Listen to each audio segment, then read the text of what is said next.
In terms of the AMI meter project, we have picked a vendor to proceed. That vendor is Itron. It's the current vendor. It'll dovetail nicely because the water department has that as well. And there could be some synergies. It's not the reason we picked them, but it's an added value. Do you know if they have hotspots? Do we know if they have hotspots? The discussion from earlier today, are we aware if there are any other? Oh, no, that would be in the hotspots are more for the wireless routers, not the meters. I thought they said they were putting No, in they- meters. Yeah, they could get in the pipes and go through the house Could and we make a just decision. confirm Yeah, if just you have- do not have? Oh, yeah, hotspots well, we in can them? Just confirm. get some, and also, what's the overall cost for this new meter effort? Well, it depends on whether we do it ourselves, Bob, or hire an outside firm. So we have a price for the meters and the software that is good. But we're going to do a beta test of 250 to 300 with our own staff. From that, we'll determine whether or not we want to do the whole town over a 3-year period with our own staff, or hire an outside firm to do it. So it depends on which way we decide to go after the beta test. But on the upside, it's $3 million plus.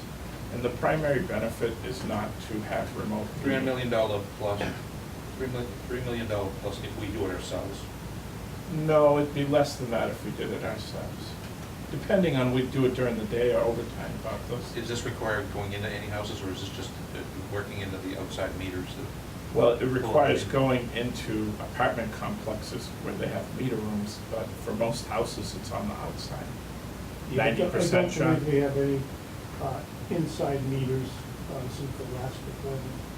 On single-family But homes. there are some businesses that still have meters inside, basements and meter rooms, vaults.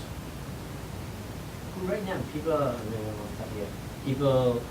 there's a meter and they actually have to go on the property and read the meter. No. In 15 years ago, they had to go on the property and read the meter and write I've it never down. seen anyone walking, that's the thing. So now we have a little SUV, and the woman who's the meter foreman, she drives around, and she has a device that captures all of. Already doing. Yeah. Looks So like the current meters are already read through an RF frequency. Yeah. So this is not much of a change from that perspective, except, as I understand it from our consultant, that they would pulse less frequently in the advanced meter. One of the arguments we had before when we were looking at electric cars was the fact that for the meter reader was that there wasn't enough power in the battery for the electric car to be able to hold the machine that they use to pulse the meters. Is there some gain to be had on these new meters, less power, and maybe we can think about using a solar-powered car to drive around and do it? I mean, not just from the political side, but also just. Well, we won't need to drive around anymore. This is what? Oh, it's No, not they'll captured. be remotely captured. It's a fixed network. It's a Is it fixed- through our cable or through the? Through devices pole mounted in 4 or 5 locations in town. So we no longer need to drive to get the RF signal. And the locations would be like utility poles or Yeah. like public? Could be on a utility pole, could be on a cell tower if there was the space. Or a substation. Yeah. How big is the antenna? They're not that big. They're 40 feet, they're not, Riddle me a height. What's not so big? 4 feet. Because they're embedded. Huh? It's one unit, it's one cabinet, and the antennas are inside that Yeah. cabinet. Shorter But than you. they're like that size, like the size of How does it work now? Like when you say it's remote, like what's going on now? I would defer to the engineers to answer those better than me. that. What was the question? How does it work now? Like Right if now- there's no we're not on the utility. right, pole. there's a radio receiver we have one mounted in one of our SUVs. And in that SUV is what they call a GoBook, but it's a very durable laptop. You can. So you have to drive it in as you. So and the meters are continuously sending that read out. As you drive by, it's just collecting that data Oh, sure. as you drive by. So it's constantly sending, as Interesting. opposed to a fixed. Whereas we'd have 5 antennas around town. Here, we're just pulse pushing a ones. button and it goes. Yeah, I think that's. Right, so the Fun. newer technology allows Well, you it to does on say, that thing. the newer technology allows you to tell the meter, only send the signal every 4 hours or twice a day. Because it stores the data, you're collecting all the data, but you don't have to continually send it out. Because right now, the meters don't know when you're driving by, Right. so they have to just keep sending it. There's no way to trigger it as you're going by. The water department does that, the electric ones don't. The water department, they, because they run on battery, that's the technology they use. As you're driving by, you're sending the pulse. The electric meters don't work that way. They're continually sending that. Just thinking already cutting down on radiation. And I think the important thing to note about AMI is that, you know, when I first started in this position, I thought it was just a means of reading meters more efficiently and effectively. That's really that's an added benefit. The real benefit is in the engineering and what Jonathan and Ralph will be able to do to better have greater efficiency in the load. It's good. It's better in outage management. You know every home, Right. who's on, who's out. It's a safety feature for the guys to know what homes are energized and what aren't energized.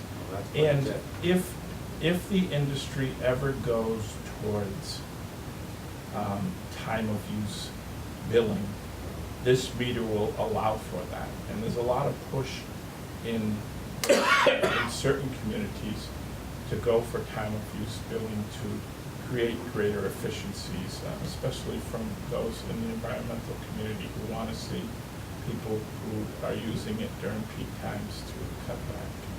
So this AMI meter is the gate, you know, is the conduit to allow that to happen in the future. It's nothing we promote now, but if the industry goes that way, with more renewable technology coming on, then we would be ready for that. Yeah. And it also goes without saying that we have to replace our meters anyway. You were saying that.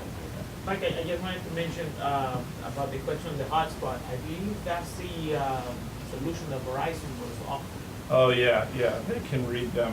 Verizon has a solution where they put in a chip and you pay them $2 or $3 a month to read them over a cellular network. And they would put up antennas through their 5G network and you read them that way. Huh. But if you look at it, $3 per month There's a chip in my neck. times 30, that'd be $36 a year per Wow. home Oh, yeah, times that's 15,000. nutty. That's crazy. You're What is this meter? upwards of $400,000 to $500,000 for that Yeah. on an annual operating expense. It makes no Okay. sense to me. What is this costing us? Could cost us anywhere between 2.5 to 3.4 million is our. Once we roll it all out? Yeah. How long, what period of time would you roll it out? Well, we hope to roll it out over a 3-year period. But you need to compare that to, it's an incremental improvement of the existing. Correct. We have to You'd replace still have anyway. you'd still have the labor cost to replace all the existing. Right, so Plus when the you cost say of. 3 million, I mean, I would Yeah. caveat that by saying it's really. $1 million Yeah. of it, yeah. What's And we the could get that increment? figure from the vendor in terms of what it would be to replace them with AMR meters. Yeah, because These- there's- But the existing meters have reached their shelf life, is the idea? Yeah, we're continually replacing failed meters, so what happens, since they don't store data, when you go out, since you read monthly, if the meter fails the day after you've read it, Never you happened go. to me. What's that? Never happened to me, but okay. Well, it has happened, you know, the problem is you don't know when it failed. So you read the meter on a Tuesday, it's 30 days later, you're gonna go and read that meter again when you Yeah. drive by, there's no reading. The meter failed somewhere between the last time you read it and the present time, so now you're estimating what that read was, because there's no way that you have that information. These meters will allow you to get the information daily, so if the meter should fail, the most you have is 1 day of estimation. What's really intriguing is the load efficiency, because that's a yet different initiative when it comes to Yeah. energy, green Yeah. energy, concepts. And that gives the Huntington and his staff a lot of valuable information as they redesign the circuits and the transformers. So what was the objective of this evening's conversation? He's just giving us some back. It's Just part a of the, background on where we are on the bid, so we have selected a So vendor. no vote then? After, no, it doesn't require a vote. We had 10 proposals, and Jonathan and Ralph and others in the organization, sometimes IT sat in on them, Joel sat in on some, and sometimes on occasion Rosanna from the water department sat in to interview some of the vendors. They were whole day interviews, and we ended up selecting one that we're most comfortable with, and they have provided us great service for the last